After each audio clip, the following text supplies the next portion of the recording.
Pressure রোগী অনেকদিন ধরে মেডিসিন খাচ্ছেন, এখন আবার প্রেশার কমে গেছে, ওনার আসলে করণীয় কি? যারা লম্বা সময়ে এই ধরনের মেডিসিনগুলো ব্যবহার করেন অনেকেরই কিন্তু এই প্রশ্নগুলো থাকে।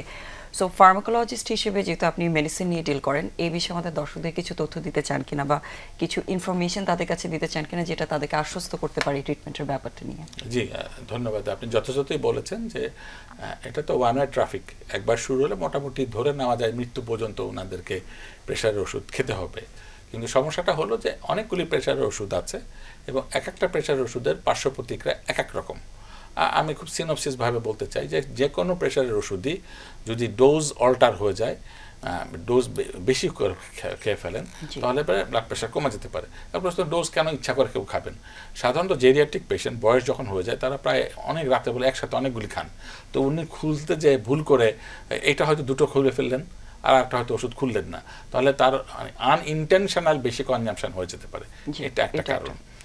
প্রোপানল গ্রুপের ড্রাগ, এটা আমরা জানি যে এটা যদি এমনি থেরাপিউটিক সাধারণ ডোজেও কখনো কখনো হাইপোটেনশন বা ব্লাড প্রেশার কমেও যেতে পারে, পালসও কমে যেতে পারে, যেটাকে আমরা ব্রেডিকার্ডিয়া বলি। আর একটা হচ্ছে আলফা ব্লকার, প্রাজোসিন গ্রুপের যে ওষুধটা, এটা মূলত পুরুষদের বিনাইন এনলার্জমেন্ট অফ প্রস্টেটের পাশাপাশি এটাতে চিকিৎসা করা যায়, কিন্তু এটা ডিসইরেকটাইল ফাংশন তৈরি করতে পারে। এটা একটা বড় সোশ্যাল প্রবলেম, এটা কনফিউশন তৈরি করে, ডক্টরস ডাইলেমা তৈরি করে যে এটা সত্যি সত্যি, কিন্তু না দেখা গেল যে ড্রাগ ইনডিউসড এটা হয়েছে। Calcium channel blockers, calcium channel ব্লকার্সগুলিতে পায়ে পানি আসে, আমরা যেটাকে প্রচলিত অর্থে ইডিমা বলি ডাক্তারি ভাষায়। আর গাম হাইপারপ্লাসিয়া, মুখের দাঁতের এই জায়গাটা ফুলে যায়, এটা একটা কনফিউশন। এটা অ্যান্টি হাইপারটেনসিভ ড্রাগ, আর কোথায় হচ্ছে gum hyperplasia. ACE inhibitor, angiotensin converting enzymes যেগুলি আছে, ল্যাপ্টোঅ্যানোপ্রিল, ক্যাপ্টোপ্রিল, লিসিনোপ্রিল, এগুলি খেলে পারে আনপ্রোডাক্টিভ ড্রাই কফ হতে পারে।